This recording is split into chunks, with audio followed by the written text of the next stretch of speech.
it's allowed people to play the game who could not play the game before. I don't see 25 years ago Steph Curry playing, 30 years ago Steph Curry.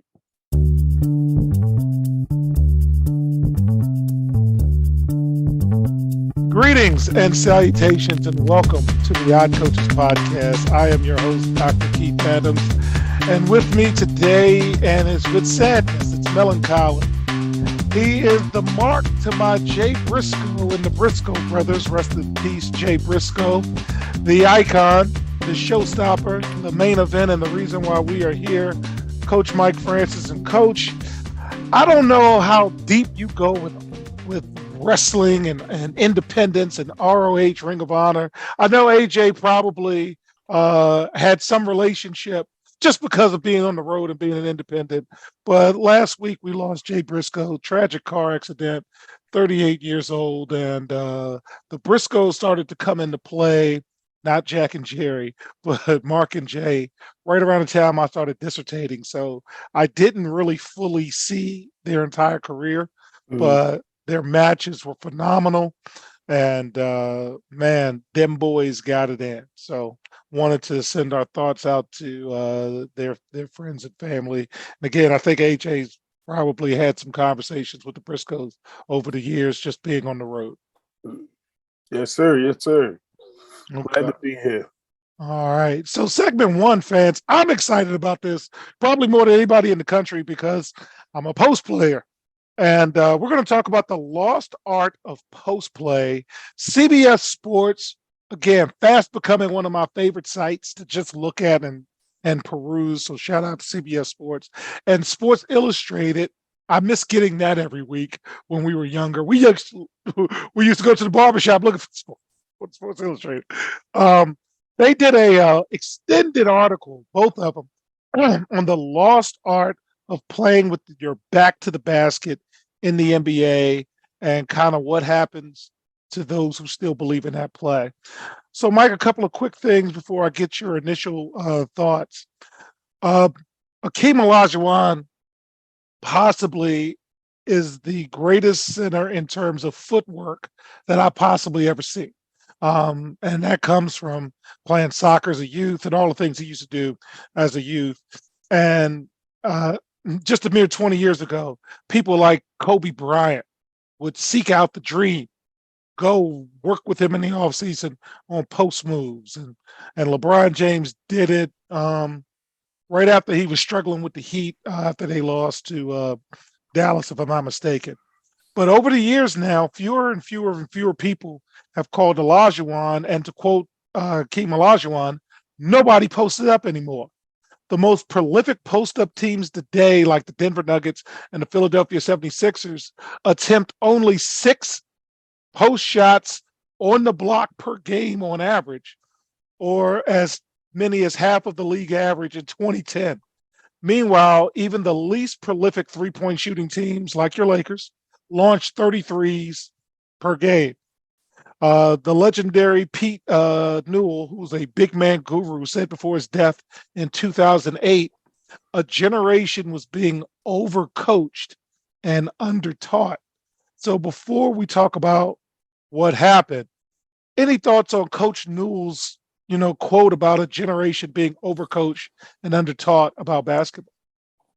He's right. We're being overcoached for certain things and undertaught about footwork. Everything I've ever done has been Pete Newell's Sigma moves, Pete Newell's footwork. Like, so if it wasn't Sigma or Pete Newell, we wasn't doing it. And it's not really post moves. It's guard moves from the lower to mid post area because you're facing up anyway. Yeah. So we're going to talk about it in great detail. So here's a little bit about what happened and a little timeline, if you will. 1979, the three-point line was introduced to the NBA. ABA already had it, something that they took from the ABA, brought to the NBA. Rest in peace, Chris Ford, who passed away this past week, made the first three-pointer in the history of the NBA. In 1994, there was an increased focus on hand checking because Michael Jordan was getting destroyed by the Pistons and all types of teams. So they Good rules, actually baby. changed the rules about hand checking. So, Mike, you can correct me, but freedom of movement is the Mm, phrase, if I'm not mm, mistaken. mm. Freedom of movement. There needs to be more fluidity Yes. in the game. I'm Yeah. trying to remember my Too timeline. physical, too many forearms, too many shoulder checks. Like it's Okay. not enough movement. Yes, and I think the Heat and the Knicks were pretty good around that time period. Yes. If Hmm. I'm not mistaken, and Pat Riley had his hand on Hmm. both organizations. Yeah. Okay, Yeah. so we're walking. 2002, they legalized zone defense in the NBA, so that kind of changes some things that you can do defensively and offensively. In the Hmm. 2000s, there was an influx of European players that were influenced by the 92 Dream Team Oh from yeah. Barcelona, Spain.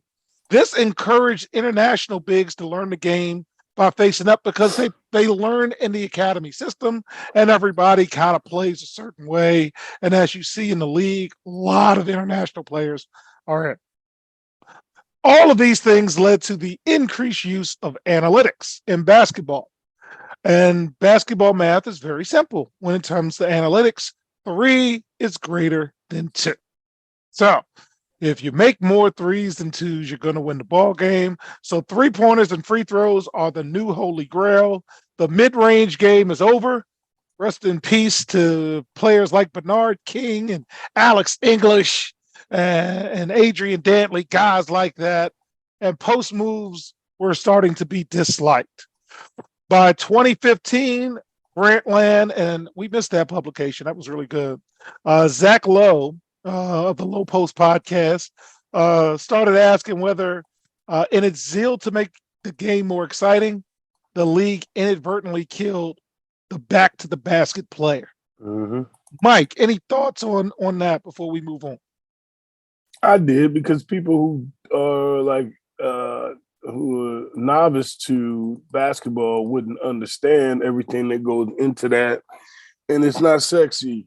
So basketball tried to get sexy to sell tickets and market themselves, and also European players wasn't doing this anymore. Like they were not playing back to the basket basketball. So we kind of went through a transformation to a more worldly game as to More how we do FIBA, it. as we like to joke. Yeah, We were definitely joking more FIBA. FIBA. Definitely. But All right. what has increased with that is passing ability. Like more people have learned how to pass and knock down shots. So it's allowed people to play the game who could not play the game before. I don't see 25 years ago Steph Curry playing, 30 years ago Steph Curry. Okay. Yeah, they would have So slid him. you catch it. Don't come in that lane. Yeah, yes, sir. Hey, Yes, sir. you better back up. So Brooke Lopez is interesting because he was a part of this article. And Brooke Lopez, who was one of the last people who were kind of taught by the Pete Newell type player development, and now it's kind of evolved. He said, and I quote, "I absolutely loved posting up. Then in the summer before the 2016-2017 season, the Nets coach at the time, Kenny Atkinson, told him to start practicing his threes. I would have been excited if my coach, Hank Alata, said start practicing your threes. That season, Lopez launched 5 threes a game, 2 more than Larry Bird did in any year of his career.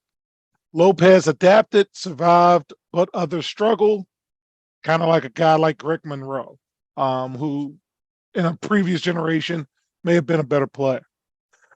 Moving on to Golden State. Golden State has asked their bigs not to post up, but to set screens, roll, and become pocket passers, preaching on time, on target. Centers who couldn't shoot became a liability, as those who couldn't guard on the perimeter on a switch, leaving them marooned with people like Trae Young and Steph Curry launching 26-footers off the dribble. By 2019, the Ringer declared the post up is deader than dead in the NBA. One more thing before we turn it back over to my partner. Pace and space. Spacing became the new currency in the league. Everyone needs to be able to shoot. It's like mining for gold or going after oil, says Bucks assistant coach Mike Dunlap. Everybody's fighting for more space to operate because the players are so quick and so long. Dunlap has a unique perspective because he got started helping with Newell in the 80s, bringing towels to people like Kiki Vandeweghe and Kermit Washington, names in the past that our older listeners will know offhand. And then he kind of stuck around, and the game used to be East-West. Now the game is North-South. Go to the rack. Mike, any thoughts on that, sir? Kermit Washington, put your hands up. Okay, why? 5 people are laughing and spit out their coffee right now or their beverage. Anyway. No. I'm laughing. He's right. He's right. He's right. It kind of killed the post game, and but it's still, to me, I gotta have it. We last night we had to do that. Our big guy hit 8 straight free throws for us to get out second overtime. And the thing was, I told him, I said, "Look, where do you want the ball?" And he looked at me like I was crazy. And the coach looked at me and said, "Ask him where he wants the ball. This way we'll make sure he gets it, and then he'll play better." Like, it's not rocket science. Where's he want the ball? He said, "I want it right there." Okay, go get the fucking ball. Give him the ball right there. Yeah. All right. So, Mike, do we even have good post players anymore? This is not to say that skilled post-up players don't exist. This is not an old man get off my lawn conversation. This is, wow, I'm fascinated by the talk and I want to have it in an educated way. It's just the teams don't give them many opportunities. No. This season, only one player, Nikola Jokic, has posted up more than 5 times a game per game. To find other post-up specialists, you need to look down at the end of the team's bench where you see people like Jalen Brunson or Marcus Smart who are good at exploiting matchups. Mouth in the house, so to speak. Mouse in the house. And they know how to do that. For the most part, though, the post-up is, as Jeff Van Gundy said, dying a pretty quick death, where guards like Kobe once hoped to obtain these skills. You just don't see it. You see more and more people like DeMarcus Cousins and Steven Adams, launching threes. The upshot is kids are being taught positionless basketball, which I love, and they're just not being taught how to play in the low post. So why would you want to learn how to do it? Mike, you're still a high school coach. You got a 6'6" post player who may score a ton of points, but he's going to be convinced that since he's not going to do that in college, why do that now? Which, kind of goes against kind of my thoughts and philosophies about that, but we'll talk about that towards the end. But any thoughts on that piece about, are there any good post players left? Or if you're the big kid in high school, you want to show your guard skills? Yeah, and that almost cost us the game yesterday because seriously, we talked about it ahead of time, and our big kid came out and his first 3 shots, he shot a 3, a jumper elbow, and one from the wing. And I looked and I said, "Yo, he doesn't want to go inside. He wants to show everybody how everything else." And it's like, nah. I told him, I literally told him, "Hey, we need 20 points in the paint from you. So you can get it. I don't know what you think, but we need 20 in the paint or the free throw line. That's what we need." So, and I think Brunson is the best one doing it right now. Luka tries. Luka is too slow. He's too slow because he can't move. If a double comes, like, he can't really do it. But to me, Brunson is the best one doing it. And even though he starts on the wing with it and his back to the basket, dribbling it down, and it's an advantage for guards like Brunson because guards don't practice post play. I think Kobe and Michael Jordan, they don't practice post defense. So Kobe and Michael Jordan realized that and try to take advantage. That's why they did the 5-5-5 rule, where they have 5 shots from the block, 5 from the mid post, 5 from the wing. Like that was, and they warm up that way every night on both sides. And to go with that, In my life, one of the best post players I've ever had was a 5'5" guard named Sean Sears, because every day, as you said, we're practicing skills and we're practicing drop steps. Because we never know when we're going to get the ball. Plus, I was a flex coach, so there's going to be times that everybody is going to be on that block. And you talk about footwork. He could catch it in the post, and little guards are not learning side front, step front, over the top. So he'd get on the free throw line. So I Mhm. agree with that. Yeah, Yeah, go ahead. I think the reverse pivot part of it, especially with the Sigma move, that's all I taught at North County, well, everywhere. North County, Old Mill. I haven't taught it at Meade yet, but I had quite a few good ones. Josh Papson, David Ford was Player of the Year when I had him at North County. Then he was an All-American at JUCO when I had him. I was the head coach at Essex. So, and all we did was reverse pivot Sigma moves. That's all he did, Mhm. and nobody anywhere couldn't stop it. They Yeah. couldn't stop it, and it's very simple if the kid's committed to it. And then you can even do it from the elbow. See, that's the thing that got me. If you one dribble and from the elbow, you can use the same reverse pivots and get to the basket. Hmm. The guy that was at Phoenix, then New York, hurt his knee. He got injured. Amari Amari Stoudemire. Stoudemire, he was really good at it. Hmm. Hmm. He was really good at it. Well, back to Akeem. Akeem only trains Rocket players now as a part of an exclusive deal that he signed with the team. Akeem has his own farm area. He's rolling in money, so he's got an area, Hmm. and he'll bring people over.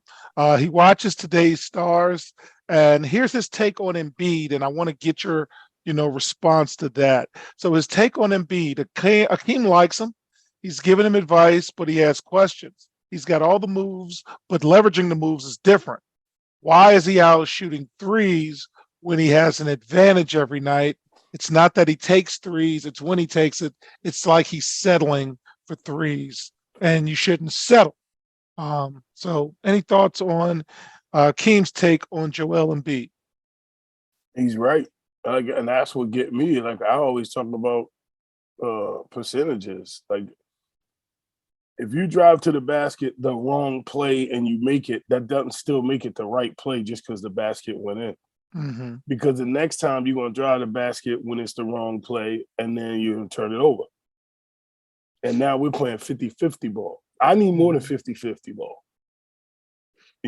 So if I have a 70% advantage mid post to post on the porch, then I'm good. Hmm. Instead of 30%, like the best shooters in the world shooting 40%, that's 4 out of 10. That's still 6 misses. Yeah. There's Well, still 6 misses. But if I'm in the post, I'm shooting at least 7 out of 10. hmm So now I'm shooting 70% as opposed to 40%. And I like those numbers better. and Olajuwon loves Golden State, loves Steph Curry, but he wonders what would happen if they had to face any real big men. Mm. Golden State's system works well, and why? Because nobody is punishing them, and Mm. that's Akeem's word. They've got Draymond Green guarding the real big guys, and he's really a small forward. It's too much of too much of a mismatch. If they score three and you score two right back and they miss, we still get two. Mm. And he imagines what Shaq would do today in this league. In addition, he talks about Giannis, who he loves, but he says Giannis has missed opportunities because Giannis's footwork in the post has big areas of growth, and his ability to use, both pivots in terms of what if you converted to a left-handed player at this point? What if you converted to a right-handed player? And he thinks he could be, a lot more effective. So that's why he really, really looks to the Joker, because the Joker is doing all of those things both inside and outside, including the passing out of double teams. So Mm. before I share some experiences and we wrap up this segment, any thoughts about what the Dream has said, sir? No, I think he's right, 100% right. And what are you going to say? Win a fucking ring and then you can talk to Dream. That's the way I am. You know what I mean? Like, but you ain't got a ring. So Embiid and all these young guys, that's the trophy generation. Don't talk until you get a ring. Guys are trying to help you. Number one, if you don't want to take the advice, it's probably why you can't get a ring. The funny thing is, Akeem could play now because he was quick enough to contain and challenge on the perimeter. Mm-hmm. So you're not going to go by him because he's going to give you space. And at 7 feet, you still got something to shoot over. So again, doesn't mean, I think he'd be just as dominant actually, because he would run rim to rim, sit in the front, throw it in, you're going to finish. And on the perimeter, he can contain and challenge. So you can switch, play off, and they allow you to play zone. So anyway, just thought of that. But as we close on my end, this whole conversation means something to me because I played post, I was a post, and as a coach, I look at the floor like a post does, and most people coaching today are guards and wings. And we had a little bit of that conversation a couple of weeks ago, but I'm going to use two examples in my own career, just a few. Fowler and Campbell, we played post moves and practice post moves every day with a drill called 12-minute offense. And one day I'll film it and share it with the world. But as a junior, you remember Mike Fowler played point guard as a junior. As a senior, he played two guard. He goes to George Mason. He's playing three. So it's basketball. It's not, some magical position. On the flip side, I coached Jamal Wise, who's currently the head coach at Montgomery College Montgomery College, all campuses in Maryland. And Jamal played 5 and 4 for me as a high school student athlete, shot 61% from the field, and went to college at Rhode Island in the A10 and played 3. So yeah, he has post-up skills. Fowler had post-up skills. It's just basketball, and what can we do to exploit whatever matchup, as you said, to start the entire conversation off with? That's what it's about. I mean, that's why, and if you read the article, Akeem said that's what I did to wear them out. Yes. Kids nowadays, and it's because of coaches actually, like we overcoach. Coaches lose more games than they win. I'll always say that. And I ain't trying to I can't sit and worry about stuff I haven't done yet. Well, let's try this. Well, let's try this. Or let's do this. What do you think about this? Start thinking about plays. No. If we just scored 12 straight points doing that, then we're going to try to do 13. We're going to do that. We're going to go for 14. So with that, my advice, my suggestion, not only to coaches, but players, is you got to teach the buy-in. This past week, Mike, I had the pleasure of watching George Mason play George Washington, because of family connections there with Fowler and Brendan Strawn being at GW and Chris Caputo. And then I had a chance to watch a high school game. And then I had a chance to watch Hood College play a Division III game. And a post on each level, each team who can run the floor rim to rim, sit down, and contain and challenge on the perimeter would have really enhanced every team that was there. Again, didn't say don't play however you're playing, but if you're able to have, a 6'6", 6'7", 6'8" guy who can run the floor like a tight end and sit down and run rim to rim, show your hands, I think, it's just an opportunity. LeBron posts up, especially as he gets older. You don't take LeBron out of that. Yes, agreed. Any final thoughts before we wrap this piece up? And again, thank you. I hope coaches have this conversation in their coaching meetings to see what kind of wrinkles they can put in. They're not doing that.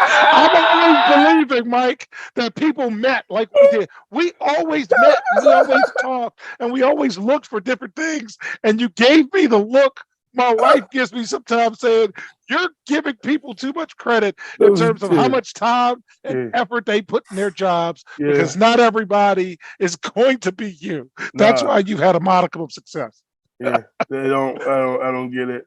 I don't know how many guys watch film. People ask me why I watch film of people. Why do you scout them? I'm like, I need to see everybody twice, at least twice. I want to, you know what I mean? Get my eyes if it's your scout, man, you got an ego too. Everyone is, even the ones that ain't mine, is mine, because I don't always trust that we all seeing the same thing. You know what I mean? All right. So with that, fans, when we get back, we've got a lot of news and notes in college basketball and we're going to do a breakdown of Clemson basketball. I think you'll find that enjoyable. We'll be right back on the Odd Coaches podcast. The reviews are in for Dr. Keith Adams' book, Finding the Balance, My Personal Journey to Academic and Athletic Success.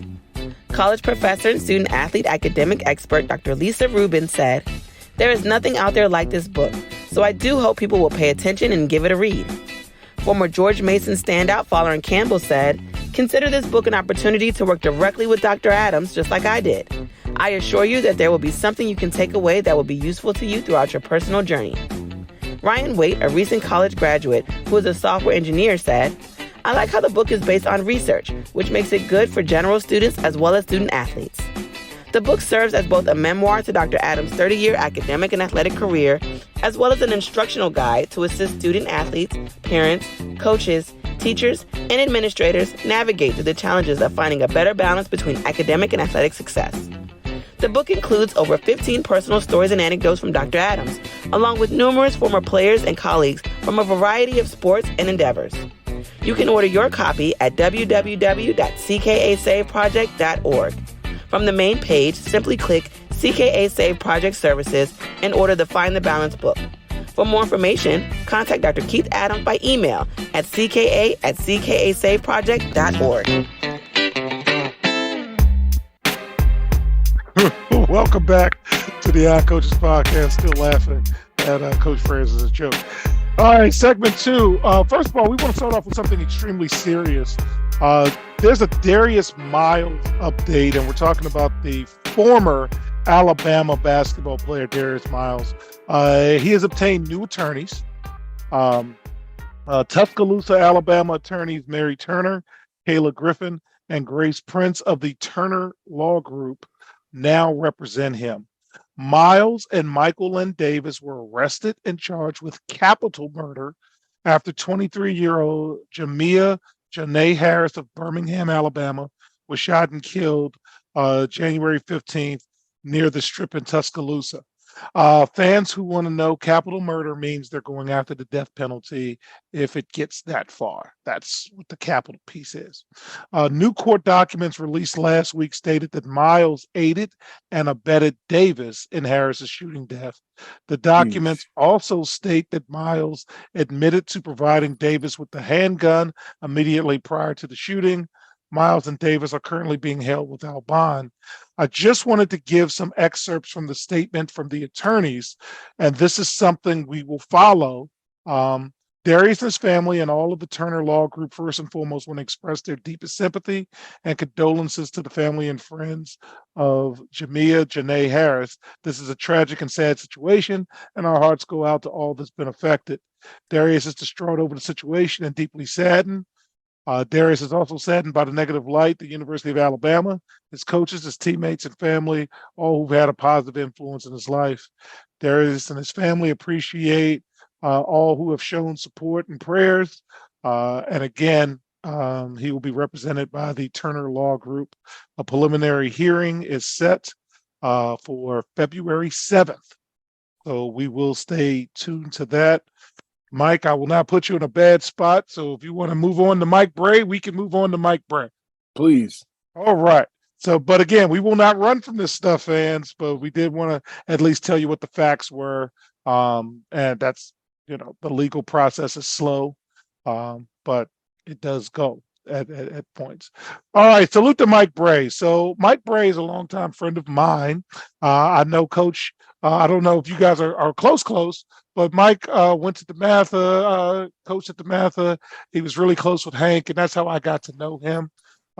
So he is planning to step down at the end of the season, capping a 23-year run in South Bend, or as I like to say, he got out before they took him out. It's been a great run. He is extremely popular guy, very stand-up guy. He's a Maryland native, and again, started his career with Coach K at Duke from 87 to 95, spent time with Morgan Wooten. And again, that's how I got to know Coach Bray. Any thoughts on Coach Bray and his retirement?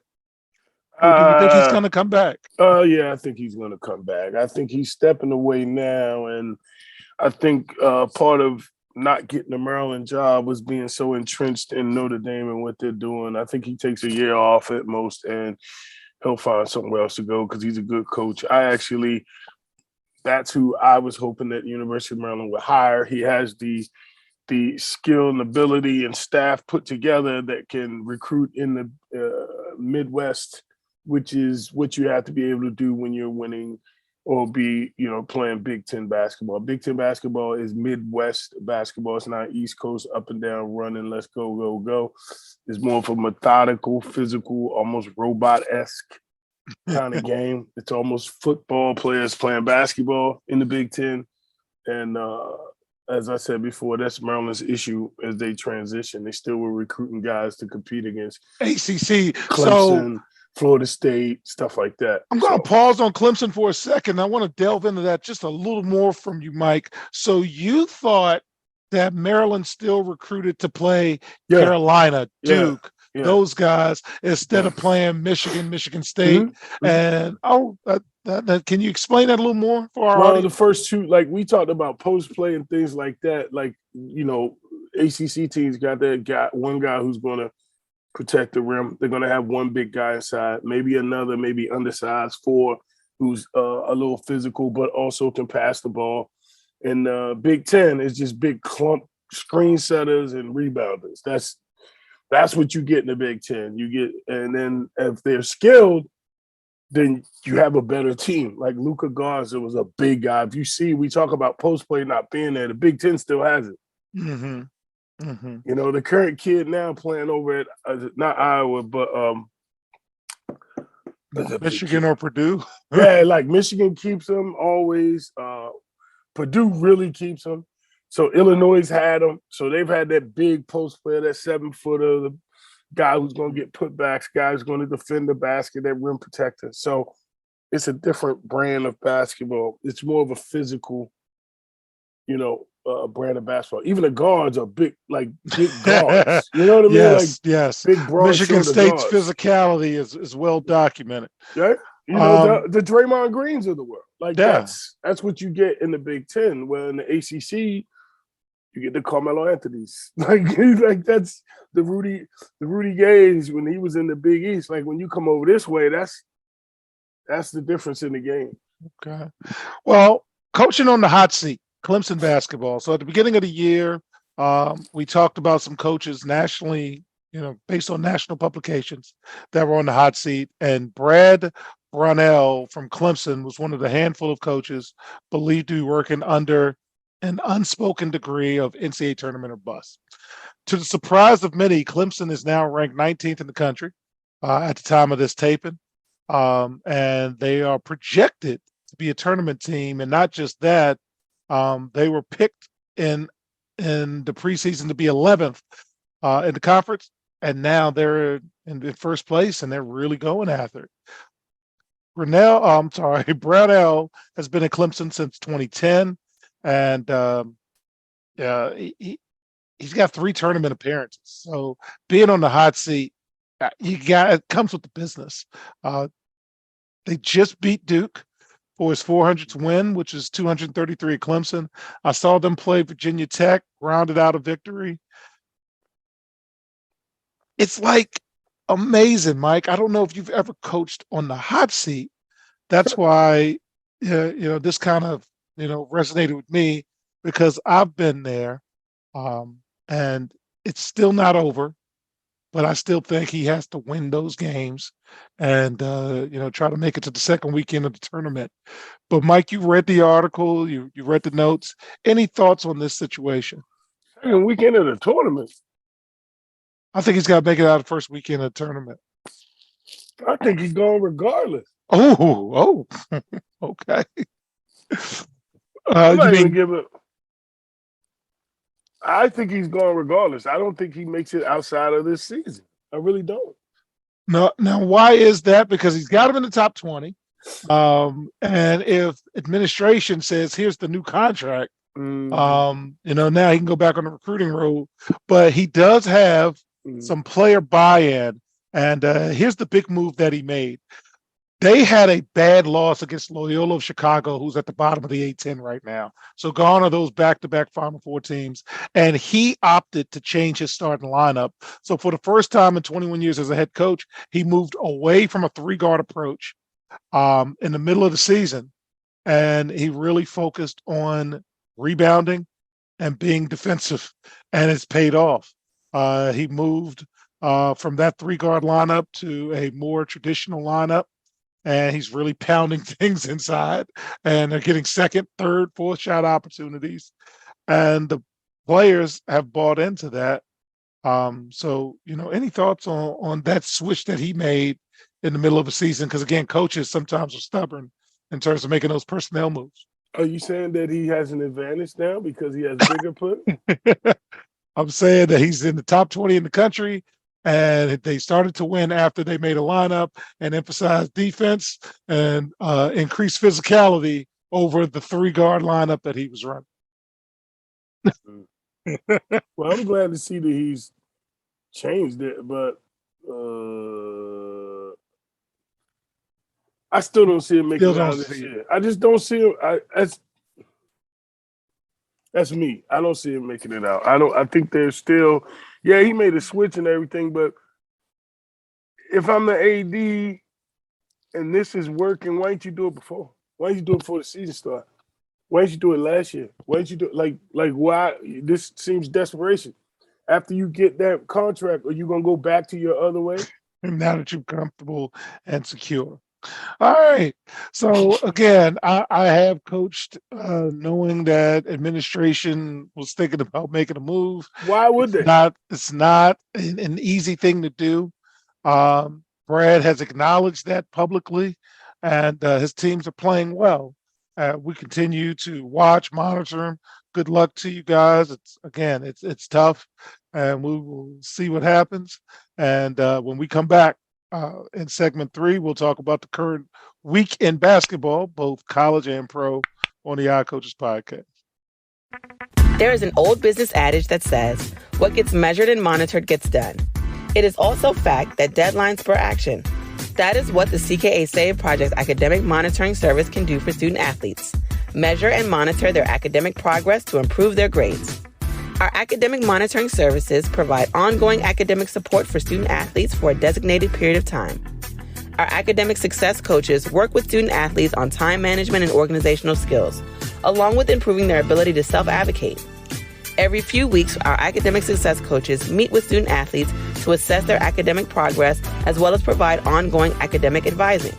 If needed, student athletes have access to CKA Learning Specialists who provide virtual core subject academic support for student athletes. For more information, visit us on the web at www.ckasaveproject.org or schedule a free virtual consultation with Dr. Keith Adams by email at cka@ckasaveproject.org. Welcome back to the iCoaches podcast in segment 3. We're going to talk about the week ahead. So in the NBA, we've got some changes, Mike. Boston is still number 1. Denver's number 2. Memphis is number 3. What's going on with Shannon Sharp? By the way, I'm stopping in Memphis for a second. Did you see that foolishness? Come on, I'm ready to put the mitts on somebody, boy. Y'all better leave. Taylor's telling him to put his glasses on, and he put his glasses on. But now he won't be rolled the chest? What happened with that? Leave Uncle alone. Okay, all right. I'm ready to put that thing on somebody. Anyway, Milwaukee's 4 and the 76ers are 5. For those of you who are involved in things strictly for entertainment purposes only, take a look at Boston this week, 76ers, Denver, and Memphis.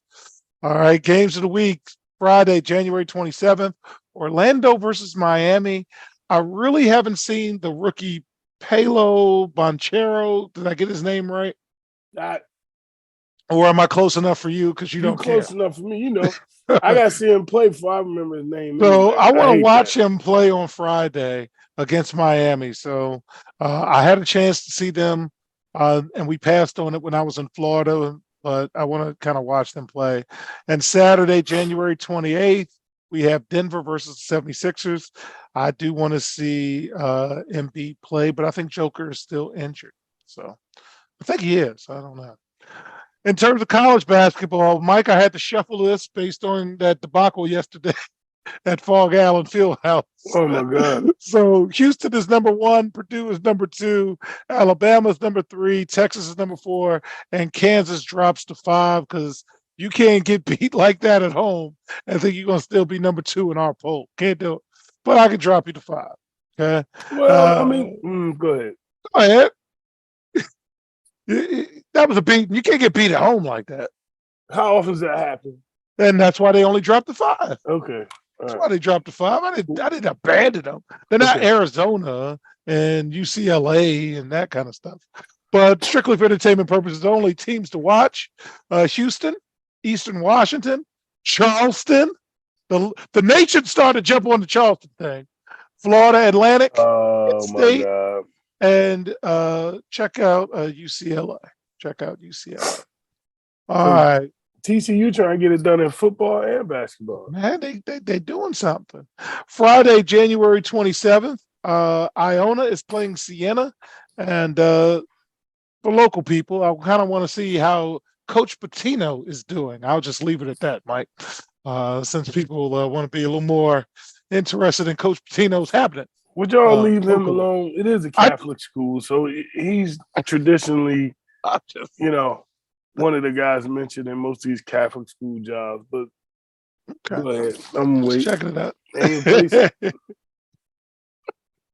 And then Saturday, January 28th, I'd like to see Texas play Tennessee. A January non-conference matchup. I'll take that.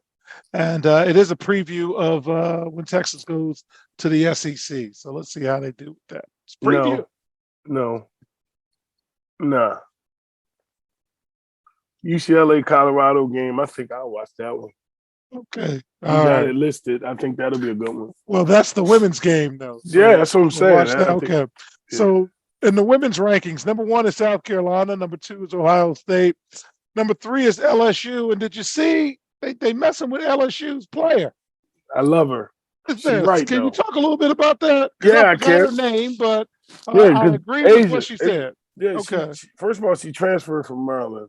Let's get it Oh right. man. That's why it's a Okay. problem. Okay. And she keeps saying she didn't fit. She's a little hood. She didn't fit. Like she don't fit the She's the stereotype girl of from what you would- Baltimore, right? Right. Man, go ahead. Yeah. So she talk trash when she play. She a little animated. She hype. And like I answered to the dude on Twitter who said it, I was like, the biggest trash talker in the NBA was Larry Bird.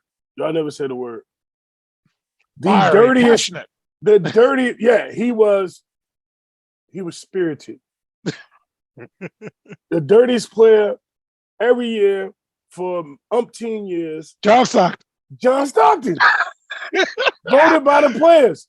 But he's just competitive. He's fiery. Grabbing you off the He's screen. Come on, scrappy. man. He's scrappy. You You know what I mean? But then you take this young lady and talk about crazy, and some guy talking about, oh yeah, you don't have to love the hood. No, let her be who she is. You ain't say nothing to nobody else. Yeah, now I got to Right. watch LSU this week, man. But I'm not a fan of Kim Mulkey right now. Whatever. So, but hey, You've they're been winning bad ball at Kim game. Mulkey. I don't know why. All right, number 4 is Stanford. They took a loss, and number 5 is UConn. And hopefully everybody gets healthy because they've just been injured all over the place. And strictly for entertainment purposes only and getting you ready for the NCAA tournament, check out Florida Gulf Coast. Check out Duke and Carol Lawson doing some things there. Yeah, she Oh. is. Ohio State, Drexel, Middle Tennessee State, Green Bay, Penn, Stanford, LSU, South Carolina. I got to find out where LSU plays South Carolina and like clear the calendar because Yeah, I we gotta want look to at see that. We I gotta got see that. James Madison and Gonzaga women.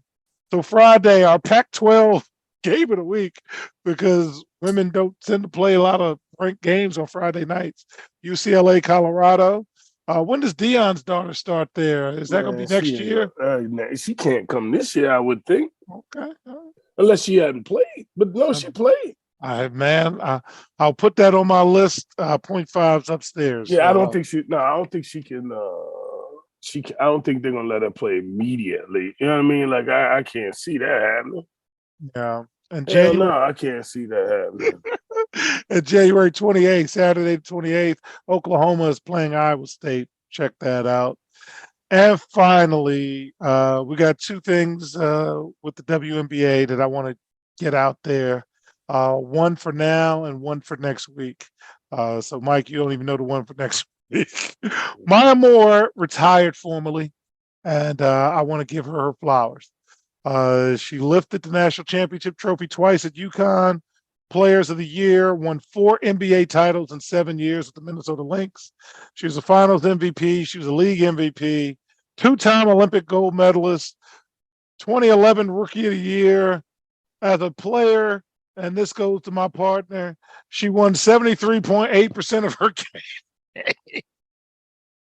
271. She was the first woman to sign with the Jordan brand. Just awesome player. Also off the court, works in the community. Her memoir is out, Love and Justice. Check it out if you're interested. The OCP wanted to salute you and wish you all the best in your future endeavors. Mike, any thoughts about Maya Moore?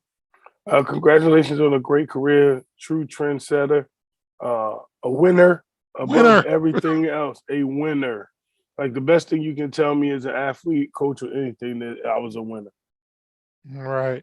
So next week, fans, I've got to wait to get more information about this, but De'Erica Hamby and the WNBA Players Association are investigating her trade from the Las Vegas Aces to the Los Angeles Sparks.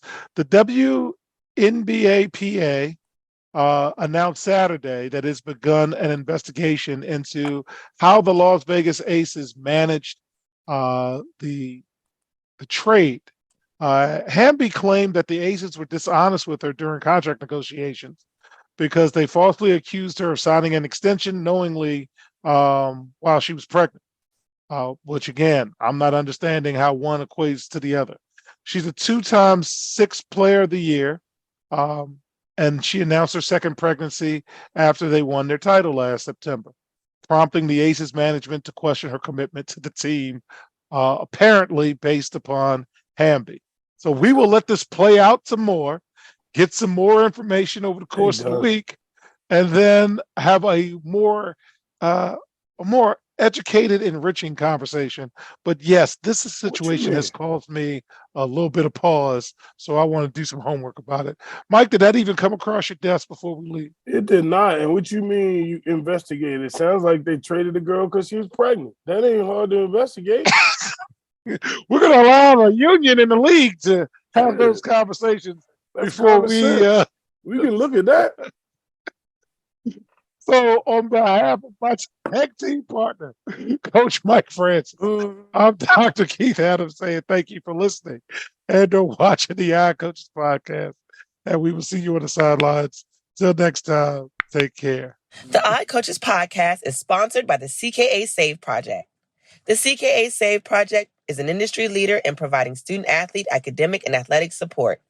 From assessing student-athletes' academic and athletic skills, to measuring and monitoring student-athlete academic progress, to improving student-athlete time management and organizational skills, the CKA Save Project provides wraparound services for student-athletes from middle school through college. For more information, visit us on the web at www.ckasaveproject.org or schedule a free consultation with Dr. Keith Adams by emailing cka@ckasaveproject.org. We hope you enjoyed today's show. The Odd Coaches podcast drops new episodes every Tuesday through Friday on most weeks. Make sure you subscribe to the Odd Coaches podcast on Apple Music, iHeartRadio, Podbean, Spotify, and YouTube. Follow the Odd Coaches podcast on Twitter and Instagram at Odd Coaches. Follow Dr. Adams on Twitter and Instagram at CKA Save Project. In addition, follow Coach Mike Francis on Twitter and Instagram at Coach Franchise, spelled Coach Franchize. For more information about the CKA Save Project, please visit them on the web at www.ckasaveproject.org. See you next time on the Odd Coaches Podcast.